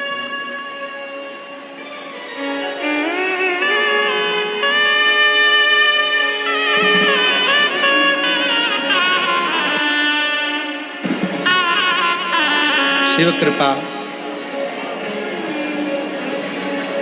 भगवान देवाधिदेव महादेव, भगवान शंकर, करुणा सागर, दया सागर भगवान शिव, होगड़दानी बाबा से अपने मन का भाव बड़े आनंद के साथ हृदय से करिए, प्रार्थना दिल से निवेदन करिए।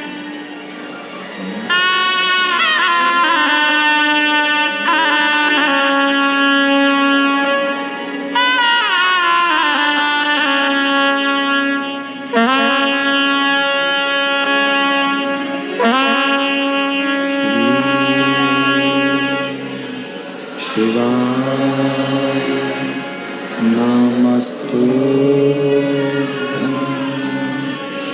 श्री शिवाय नमस्तुभ्यं श्री शिवाय नमस्तुभ्यं श्री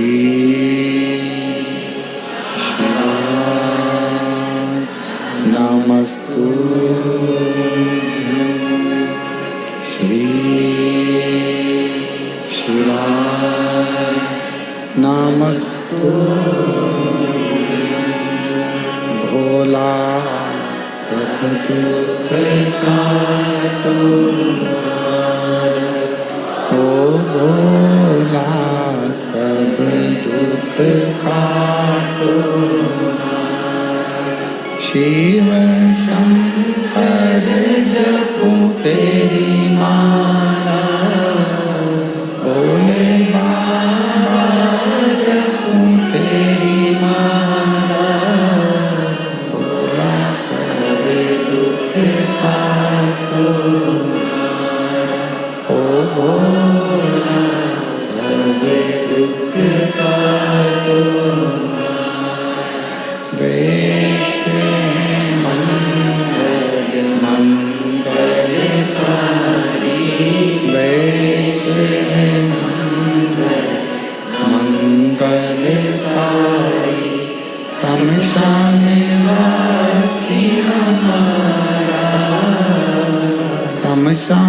शमशानवासी हमारा ओ भोला सब दुख काटो ओ भोला सब दुख काटो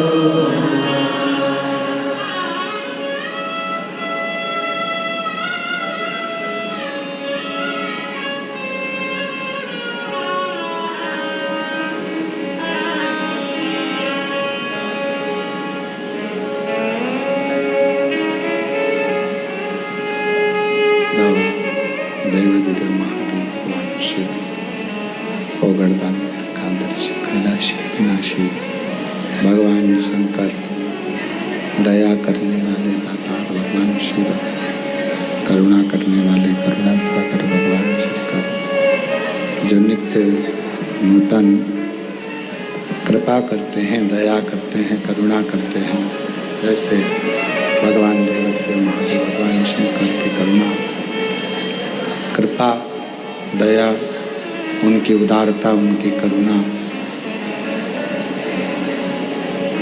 एक बेलपत्र की पत्ती में एक बेलपत्र की पत्ती में एक बेलपत्र के वृक्ष में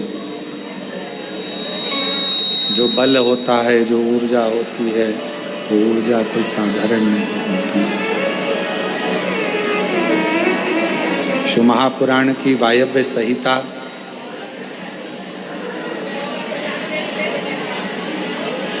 आप और हमको ये उपदेश देती है, ये बताती है कि जब मानव या मनुष्य किसी भी विघ्न में, किसी भी तकलीफ में, किसी भी कष्ट में घिरता है तब उस समय पर उसको बेलपत्र के वृक्ष की छांव एक बल देती है, एक ऊर्जा देती है,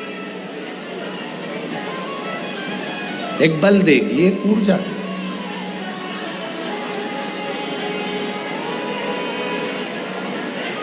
हरतालिका तीज का प्रारंभ जैसे माँ पार्वती जी बाल्यावस्था में थी,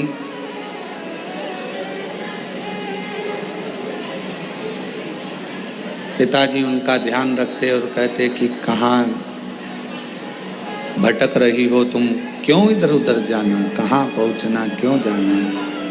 तब पार्वती जी ने एक गुफा के अंदर पार्वती जी ने माँ जगत जननी जगदम्बा माता पार्वती जी ने एक गुफा के अंदर एक कंदरा में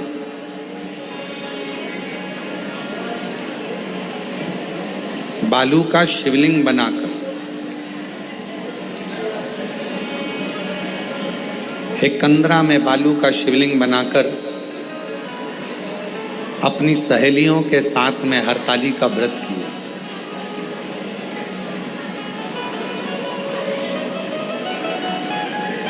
भले दुनिया की दृष्टि में ये हो सकता है कि कई माताएं कहती हैं कि हमारा तीज का व्रत तो श्रावण महीने में हो गया, किसी का व्रत छोटी तीज के रूप में, कोई का व्रत बड़ी तीज के रूप में हो गया, कोई का व्रत कहीं, कोई का व्रत कहीं हो गया। पर शिव महापुराण की कथा कहती है तुमने कोई सी भी तीज का व्रत करा हो वो सब स्वीकार है माँ को, पर हरताली का व्रत एक ऐसा व्रत है जिसमें आप व्रत ना भी करें तो भी फुलेरे का दर्शन कर कर उस व्रत का पूरा पुण्य फल आप प्राप्त कर सकते। हरताली का व्रत करें ना करें, पर उस व्रत का केवल फुलेरे का दर्शन कर कर भी हम फल प्राप्त कर सकते। फल शिव कथा करें, भगवान शंकर का चरित्र कराए, शिव महापुराण की कथा भगवान शंकर का पवित्र चरित्र कर रहा है, शिव तत्व कर रहा है। छोटी सी अवस्था है माँ पार्वती जी की, छोटी सी अवस्था।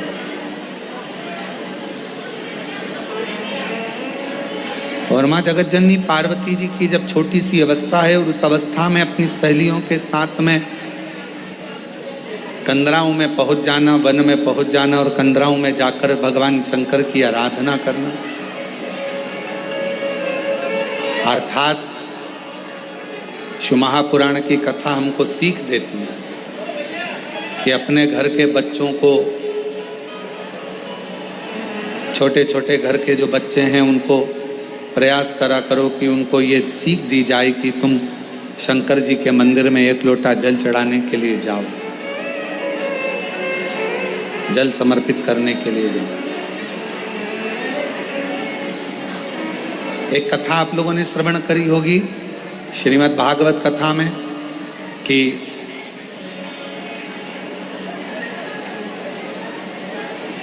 देवता और राक्षसों ने मिलकर मंथन किया।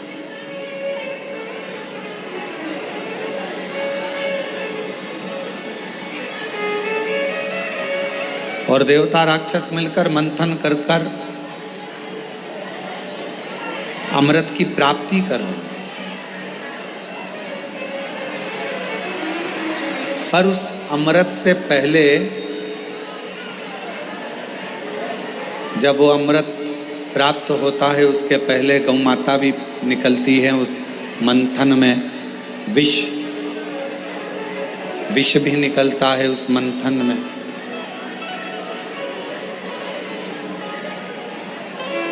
गौ माता भी सभी को, ऋषियों को, गुरुजनों को दी गई। विष निकला, उस विष को भगवान देवादिदेव महादेव को दिया गया, भगवान शंकर को दिया गया। बाहर की आवाज़ बढ़ा दो जिससे चोंगों की आवाज़ दूर दूर तक सुने।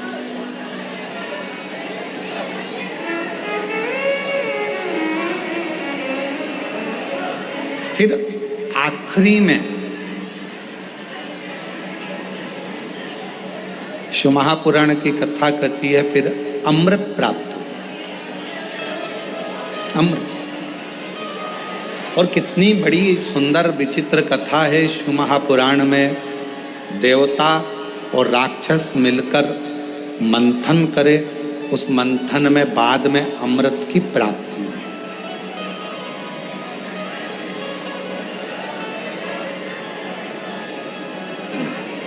मंथन में अमृत निकला। घर में भी दो तरह के लोग रहते हैं, समाज में, परिवार में, मोहल्ले में, कुटुंब में, गांव में, नगर में, शहर में दो विचार के लोग रहते हैं। एक देव बुद्धि के लोग रहते हैं, एक राक्षस बुद्धि के लोग। और प्रतिदिन अपने घरों में अपन, हो सकता है कि कोई का स्वभाव क्रूर हो, राक्षस प्रवृत्ति का हो, असुर प्रवृत्ति का हो, थोड़ा क्रोधीला हो, और किसी किसी का स्वभाव एकदम नम्र, देवताओं की तुल्य, गौ माता के तुल्य अच्छा हो, श्रेष्ठ हो, किसी किसी का स्वभाव अच्छा हो। अब इसमें शिव महापुराण की कथा कथी है, भगवान शंकर का चरित्र कथा है, शिव तत्व कथा है, शंकर जी की कथा कथी है। आपस में कितना भी झगड़ा हो रहा हो, आपस में कितनी भी लड़ाई हो रही हो, कितना भी झगड़ा हो रहा हो, पर आखिरी में जैसे मंथन में विष निकला, गौमाता निकली, रतन निकला, माणिक मोती निकले, औषधि निकली, उसी तरह घर में जब क्लेश होता है, एक दूसरे से झगड़ा, सास बहू का झगड़ा हो, बहन भाई का झगड़ा हो, बहन बहन का झगड़ा हो, देवरानी जेठानी का झगड़ा हो, परिवार मोहल्ले में कितना भी झगड़ा हो, पर शिव पुराण की कथा कहती है इन झगड़े में आखिरी में इतना याद जरूर रखना कि सब निकल जाए मन का मेल, तब अमृत जरूर निकलना चाहिए, मतलब एक दूसरे में साझा जरूर होना, तब एक दूसरे से साझा बनाओ। जेठानी से कितना भी झगड़ा हो जाए ना, देवरानी से कितना भी झगड़ा हो जाए, सास बहू का कितना भी झगड़ा हो जाए, भाई भाई का कितना भी झगड़ा हो जाए, रिश्तेदार का कितना भी झगड़ा हो जाए, मोहल्ले में कितना भी आपस में झगड़ा हो जाए, पर शिव महापुराण की कथा कहती है झगड़ा कितना भी हुआ हो पर बात करना कभी बंद मत करो, भले थोड़ी करो पर बात जरूर। क्यों? कितना बड़ा भी झगड़ा हो उसका अंत बातों से होता है। हम क्या करते हैं कि झगड़ा हुआ तो बात करना बंद कर देते हैं, झगड़ा हुआ तो हमने बोलना बंद कर दिया, झगड़ा हो गया तो हमने उसका मुंह देखना बंद कर दिया, झगड़ा हो गया तो हमने बात करना बंद कर दी, मतलब वो फिर बात धीरे धीरे धीरे धीरे बढ़ती जाती और वो झगड़ा फिर आखिरी में बहुत बड़ा घात उत्पन्न करता है, घर को, परिवार को, कुटुंब को, नातों को, रिश्तों को तोड़ देता है, तोड़। कितना भी झगड़ा, बात करना कभी बंद मत करो, थोड़ा थोड़ा चर्चा, थोड़ी थोड़ी बातें चलते रहे। कभी सीखिएगा अपने जीवन में संतों से, साधुओं से, गुरुजनों से, तपस्वियों से, साधकों से, उपासकों से अच्छा कोई जीवन में कोई गुरु मिल जाए तो उससे सीखने का प्रयास करिएगा। यहाँ तक आपको शिव महापुराण की कथा भी ये सीख देती है कि आप सीखिएगा कि कितना कितना दुनिया के कितना कितना लोग अपशब्द कहते हैं, ताना देते हैं, गालियाँ देते हैं, आड़ा टेढ़ा कहते हैं। कई कई लोग अपने अपने फेसबुक पर, अपने अपने लेखनी में हर कुछ हमारे लिए हो चाहे बाबा के लिए हो लिख देते हैं और वो लोग फिर दूसरी बार धाम पर आते हैं, पर हम कभी भी उनसे इस तरह की बात नहीं करते कि तुमने क्या लिखा। हम उनका सम्मान ही करते हैं, उन्होंने जो लिखा अपनी मर्जी से। कभी तो बाबा कृपा करेगा।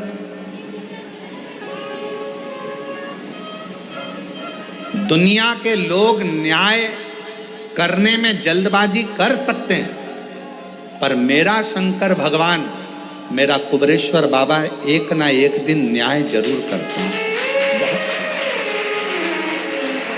किसी ने हमको गाली दी है तो उसको भी एक ना एक दिन गाली खाने को मिलती ही है। किसी ने हमको अपशब्द कहा तो उसको भी एक ना एक दिन अपशब्द सुनने को मिलता ही है। किसी ने हम पर उंगली उठाई तो एक ना एक दिन उस पर भी उंगली उठती ही है। ये विचार अपने अंदर, आप शंकर के भक्त,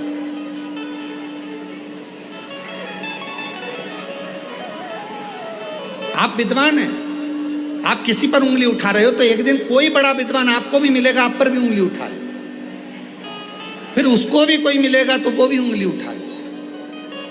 इसलिए अपने निर्णय को, अपने न्याय को परमात्मा पर छोड़ दो, हम उसके आश्रित। जेठानी ने झगड़ा कर लिया, बात करना बंद कर दिया, देवरानी ने झगड़ा कर लिया, बात करना बंद कर दिया, सास ने झगड़ा कर दिया, बहू ने बात करना बंद कर दिया, बहू ने करा तो सास ने बात, ना ना, आपस में बातचीत चालू रहने दो। कभी ना कभी ये झगड़ा एक ना एक दिन ठंडा होगा, और जब ठंडा होगा तब फिर आप और दुनिया के लोग फिर फिर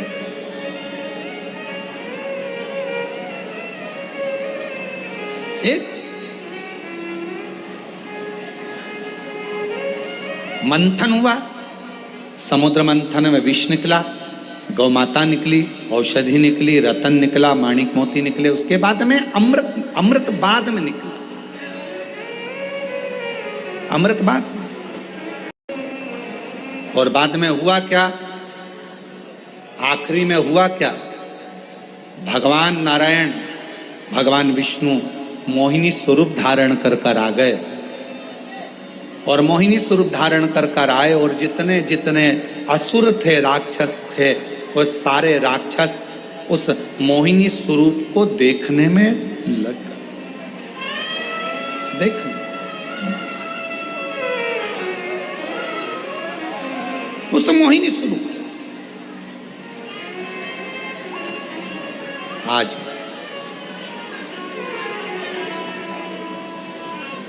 कथा कह रही है ये समुद्र मंथन की, और मंथन की कथा कर रही है कि राक्षसों का ध्यान, असुरों का ध्यान भगवान नारायण के उस मोहिनी स्वरूप पर चला गया और अमृत भूल गए, अमृत भूल गए। अब अमृत पर उनका ध्यान नहीं है, अब उनका ध्यान गया है उस स्वरूप पर। इतनी सुंदर स्त्री, इतनी सुंदर मोहिनी स्वरूप, इतना सुंदर नारी है, इतना सुंदर नारी है, इतनी सुंदर नारी, इतनी सुंदर नारी, उस नारी पर, उस स्वरूप पर ध्यान, उस स्वरूप पर ध्यान। अब अमृत याद नहीं आ रहा, अब अमृत नहीं दिख रहा।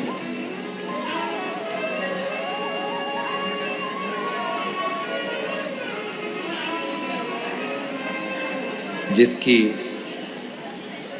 बुद्धि, जिसका विवेक, जिसकी दृष्टि गलत हो जाती है, वह अच्छाइयों को छोड़कर बुराइयां छांटने लगता है। एक तरफ सुंदर स्त्री है, दूसरी तरफ अमृत है। असुरों को यह थोड़ी ना मालूम है कि इसमें नारायण है, वो तो स्त्री है ना उनके लिए।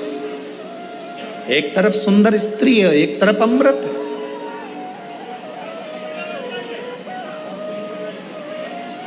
अब तुमने इतनी मेहनत करी है, इतना मंथन किया है, इतना सारा मंथन करा तो उसमें अमृत निकला है, तो तुम्हारा ध्यान उस पर, अमृत पर जाना चाहिए।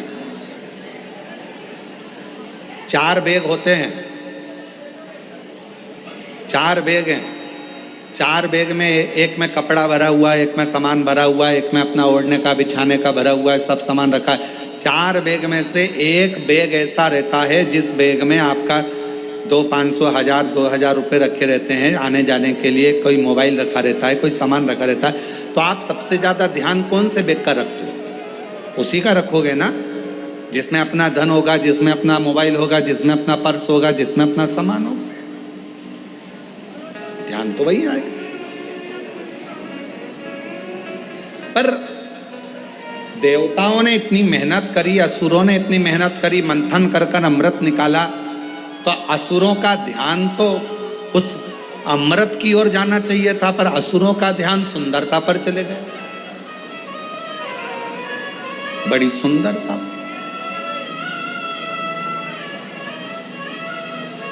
उनका ध्यान अमृत पर नहीं गया, स्त्री की सुंदरता पर गया।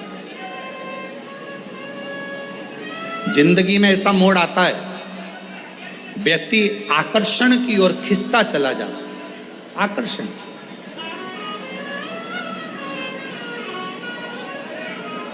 कोई ने बहुत बड़ी जटा बढ़ा ली, कोई ने बहुत चंदन लगा लिया, कोई ने बहुत श्रृंगार कर लिया, तो लगा बहुत पहुंचा हुआ बाबा होगा, बहुत पहुंचा हुआ बाबा जी है, बहुत पहुंचा हुआ संत है, बहुत पहुंचा हुआ सन्यासी।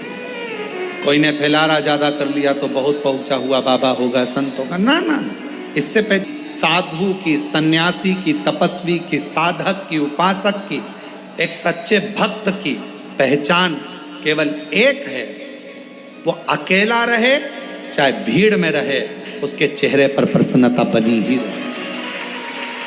एक संत की, एक साधु की, एक सन्यासी की, एक तपस्वी की, एक साधक, एक उपासक, एक विरक्त की, एक सन्यासी, एक संत की एक भक्त की सबसे बड़ी पहचान है, अकेला होगा तो भी प्रसन्न होगा, भीड़ में होगा तो भी प्रसन्न होगा, परिवार के साथ होगा तो भी प्रसन्न होगा, और परमात्मा के साथ होगा तो भी प्रसन्न होगा। उसकी प्रसन्नता खत्म, ये उसका आनंद।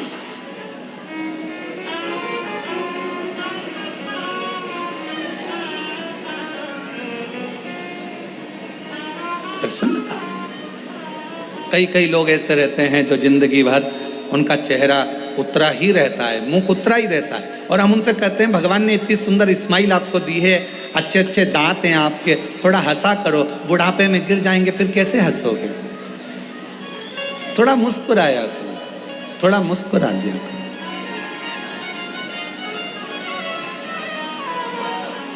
आज भगवान ने तुमको अच्छे अच्छे दांत दिए हैं, अच्छा अच्छा चेहरा दिया है, थोड़ी प्रसन्नता, थोड़ी मुस्कुराहट।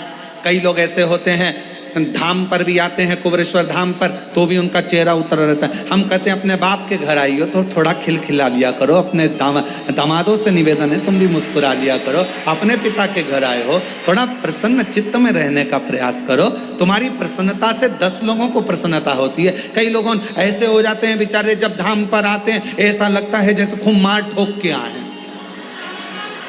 भगवान शंकर जी भी सोचेंगे क्यों आ गई, इससे तो घर पे अच्छी थी, वहीं अच्छी थी। ऐसा चेहरा लेकर बाप के सामने बेटी, बाप के सामने बेटा जब मुस्कुरा कर आता है तो बाप भी मुस्कुराता है, हंसता है, प्रसन्न है। कितना भी दुख है, कल कथा में था, कल कथा सुनी थी, तारकासुर शिव जी को देखकर हंसता है। शिव जी को चिंता पड़ जाती है कि मुस्कुरा रहा है, दुख होने पर भी, कितना भी दुख है मुस्कुराओ, प्रसन्नो, आनंदित हो, क्यों ना दुख कटेगा। एक पत्र है, अच्छा है, देखिए।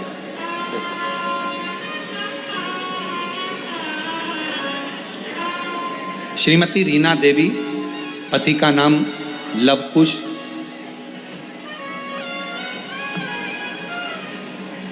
लवकुश सिंह, जेतपुर कला, बहा, आगरा, उत्तर प्रदेश से आए हैं। कहीं बैठे हों तो आ सकते हैं। सन 2014 से लगातार कोशिश करने के बाद भी असफलता हाथ लग रही थी।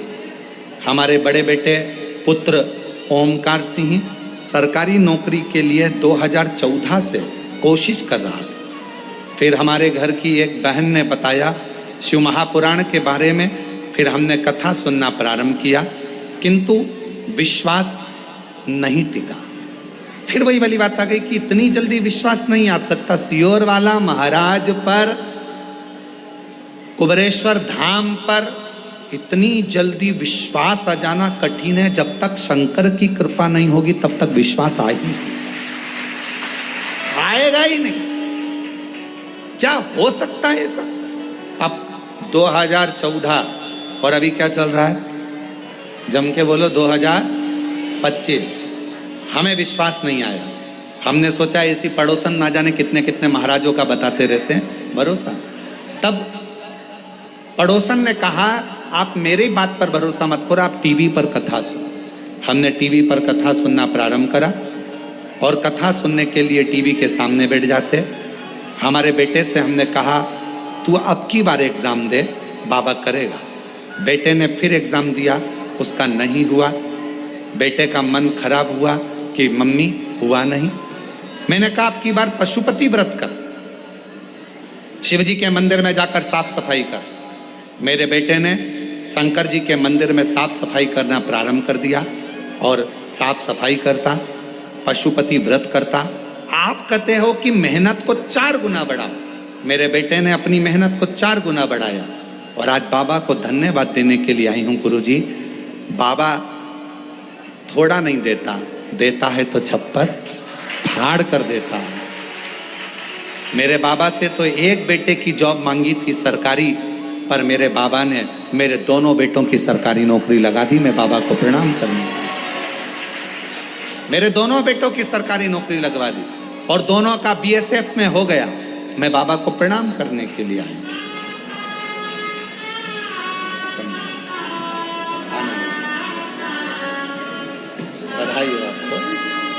एक बेटे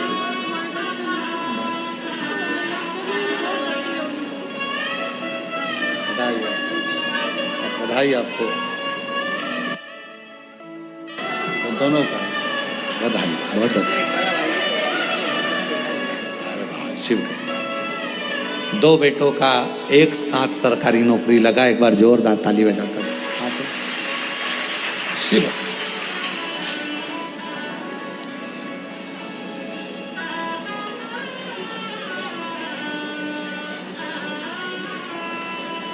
एक पत्र और बड़ा सुंदर है।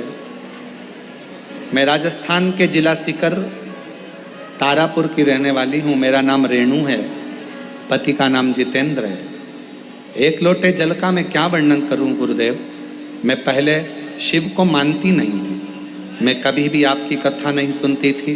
फिर मेरी मासी ने, दिल्ली में रहती हैं, मासी ने बताया कि सियोर वाला महाराज जी कथा सुनाता है, वो कथा तुम जरूर सुना करो, कथा में ही आदि दुख समाप्त हो जाते हैं। मैंने सोचा कथा सुनने से दुख समाप्त हो सकता है क्या। इतने सालों से टीवी चालू करती हूँ, बहुत महाराज आते हैं, पर ऐसा तो कभी नहीं हुआ। फिर आपकी कथा सुनना प्रारंभ करी। आपने कई उपाय बताए, वो मैंने करे। मैं बहुत तकलीफ में थी, बाबा ने मेरा धीरे धीरे हाथ पकड़ा। गुरुजी, विश्वास तो कैसे करती, पर आपकी वाणी से कथा सुनने पर मैंने भरोसा करना प्रारंभ किया। और मेरा बेटा जो कि बोलने में हकलाता था, सारे डॉक्टरों का इलाज करवा लिया था, पर उसका हकलाना बंद नहीं हुआ था। गुरुदेव, मुझे भी कमर में दर्द था तो डॉक्टर ने ऑपरेशन बताया था। तब मैंने बाबा की कृपा से उन कथा सुनते, उपाय करते, बेलपत्र और जल का उपाय करना प्रारंभ करा। आज मेरे बेटे ने धीरे धीरे हकलाना बंद करा और बाबा की कृपा से मेरा ऑपरेशन भी नहीं हुआ और मैं पूर्ण तरह से स्वस्थ। शिव को नमन करने के लिए आऊँ।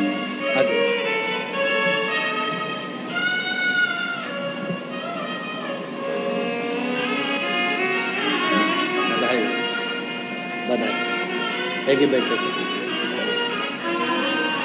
बधाई। शिव तत्व, डॉक्टर ने कमर का ऑपरेशन का बोला था, पर बाबा की कृपा से, शिव की कृपा से ठीक हूं और बच्चे ने भी धीरे धीरे हकलाना बंद कर दिया। शिव तत्व, आपका विश्वास, आपका भरोसा, आपकी दृढ़ता। मंथन में अमृत निकला है और मंथन के समय पर मोहिनी स्वरूप में भगवान भी हैं। असुर का ध्यान सुंदरता पर चले गया, स्त्री पर चले गया, सुंदरता में उनकी दृष्टि चली गई, पर भगवान क्यों ये नहीं जाने हैं कि भगवान है, उनकी सुंदरता पे दृष्टि चली गई और अमृत छूट गया, अमृत छूट गया। ऐसे कई लोग हैं संसार में जिनसे शिव महापुराण रूपी अमृत छूट रहा। हमारा निवेदन है, जिंदगी में अगर भगवान आपको इस लायक बनाया है, आपके अड़ोस में, पड़ोस में, धड़ोस में कहीं पर भी किसी को भी तकलीफ होती है, आप उसको एक प्रेरणा दिया करो कि शिव महापुराण की कथा सुनो और शिव जी के मंदिर में जाकर एक लोटा जल चढ़ाना प्रारंभ करो, दुख कटना प्रारंभ। कुबरेश्वर धाम तो बाद में आना, बाद में, जब मेरा बाबा तुम्हारा हाथ पकड़ ले, जब मेरा बाबा तुमको अच्छा कर दे, जब मेरा बाबा तुमको स्वस्थ कर दे, जब मेरा बाबा आपको अच्छा आनंद सुख प्रदान कर दे, तब कुबरेश्वर धाम आओ, बाद में। पहले तो बाबा के जहां हो, अपने घर में रहकर, दुकान पर रहकर, ऑफिस में रहकर कथा को सुनना प्रारंभ सुनो और अपने चेहरे पर अपने आनंद के साथ प्रसन्नता रखो, देने वाला हो, खुश रहो। रोकर जिंदगी नहीं, प्रसन्नता में जिंदगी को निकालने का प्रयास करो। दुख किसकी जिंदगी में नहीं आता, तकलीफ किसकी जिंदगी में नहीं आती। भगवान राम के जीवन में भी दुख आया, भगवान कृष्ण के जीवन में भी दुख आया, तकलीफ किसको नहीं आती, सबको। इसलिए किसी के दुख को देखकर कभी खुश मत हो, कभी नहीं। जरा सा किसी के ऊपर तकलीफ आई और सब लोग मिलकर चर्चा करने लगे, अच्छा हुआ, अच्छा हुआ, बहुत बढ़िया हुआ, ऐसा तो होना ही था, इसने तो ऐसा करा, अच्छा हुआ। ना ना, किसी को बीमारी आई कभी मत कहो कि दूसरे को बीमारी आती है ना तो दुनिया के लोग सोचते हैं कर्म का दंड भोग रहा है, और खुद को बीमारी आई फिर, खुद को तकलीफ आई फिर, खुद को कष्ट आया फिर। इसलिए कभी किसी की जिंदगी में अगर तकलीफ है तो भगवान से प्रार्थना करना, बाबा इसके जीवन में दुख आया है, भले मेरा बेरी है, कष्ट है, मेरे से लड़ता है, पर बाबा दुख समाप्त करना। जब हम सर्वे भवन्तु सुखिनः की कामना करेंगे ना तो सबसे पहले भगवान सुख हमको देगा, सबसे पहले सुख हमें मिलेगा। इत्र की शीशी खोलिए, दूसरे पर इत्र लगाइए, सबसे पहले इत्र की खुशबू किसको आएगी? जम के बोलो, अपने। हमारा हाथ सुगंधित होगा क्योंकि हमने इत्र की शीशी खोली है, पहले सुगंध हमको आएगी, सामने वाले को बाद में, क्योंकि इत्र की शीशी हमने खोली है। हम जब दूसरे के लिए अच्छा बोलना प्रारंभ करेंगे तो सबसे पहले परमात्मा हमारा अच्छा करना प्रारंभ कर देता है। अच्छा क्यों दुख? असुरों ने, राक्षसों ने सबसे पहले दृष्टि मोहिनी स्वरूप पर, भगवान के सुंदर स्वरूप पर, एक स्त्री पर, स्वरूप पर, एक स्त्री की सुंदरता पर, एक स्त्री की सुंदरता पर उनकी दृष्टि चली, स्त्री की सुंदरता। और अमृत पर उनकी दृष्टि नहीं थी, अमृत पर नहीं। मेहनत किसके लिए करी थी? स्त्री के लिए कि अमृत के लिए? असुर और देवताओं ने मंथन किसके लिए करा था? अमृत के।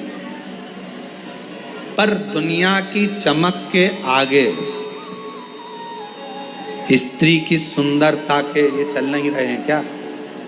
स्त्री की सुंदरता के आगे, चमक के आगे, वो सुंदरता के आगे, चमक के आगे वो अमृत छूट गया, वो अमृत छूट गया। फिर वो अमृत अमृत नहीं रहा। महाराज आप और हम भी बस ऐसे ही हैं। थोड़ी सी चमक देखते हैं, उधर आकर्षित हो जाते हैं, भगवान का नाम छूट जाता है, भगवान का भजन छूट जाता है, भगवान का मंत्र जाप छूट जाता है, भगवान का नाम जाप छूट जाता है। थोड़ी सी चमक देखी और हमारा ध्यान उधर चले गया।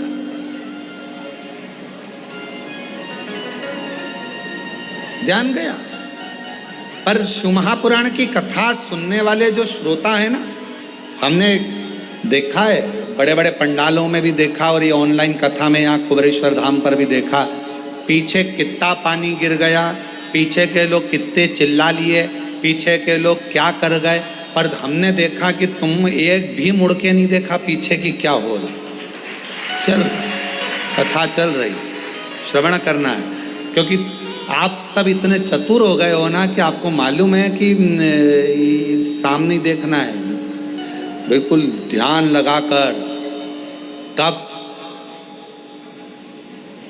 वो पार्वती जी ने एक बार शिव जी से कहा था, एक बेचारा बहुत दुखी था, तो पार्वती जी बोली इस पे करुणा कर दो ना प्रभु। शिव जी बोले करुणा तो कर दूंगा पर ध्यान तो केंद्रित रखे। पार्वती जी बोली तुम सोने की पोटली बांध कर दे दो इसको, सोने की पोटली में थोड़ा बहुत धन होगा, सोने की पोटली में थोड़ा धन भरा रहेगा तो ये उठा लेगा। शंकर जी ने कहा ठीक है, एक काम करता हूँ, ये सोने की पोटली में रास्ते में पटक देता हूँ। जहाँ से वो निकल रहा था वहीं पर सोने की पोटली को शिव जी ने पटक दिया। अब वो इतना चतुर था, वो जाने वाला सोच रहा था कि चलते चलते, उसने थोड़ी दूर पे चलते सोचा रोज तो आँख खोल के चलता था, आज आँख बंद करके चल के देखता हूँ। उसने आंख बंद कर ली और पोटली पार कर कर निकल गए। पोटली पार कर कर गई। शंकर भगवान ने पार्वती जी से कहा देख तू देख ले, मैं तो तैयारी में बैठा था, बस 2 क्षण में देने वाला हूं और उतनी देर में तो ये भटक गई, उतनी देर में तो भाई मैं तो देने वाला। इसलिए भोले तेरा साथ न छूटे रे, शंभू तेरा साथ न छूटे रे, छूट जाए संसार ओ भोले तेरा साथ न छूटे, ओ भोले तेरा साथ न छूटे, ओ शंभू तेरा साथ न छूटे रे, छूट जाए संसार ओ भोले तेरा साथ न छूटे। बाबा तेरा साथ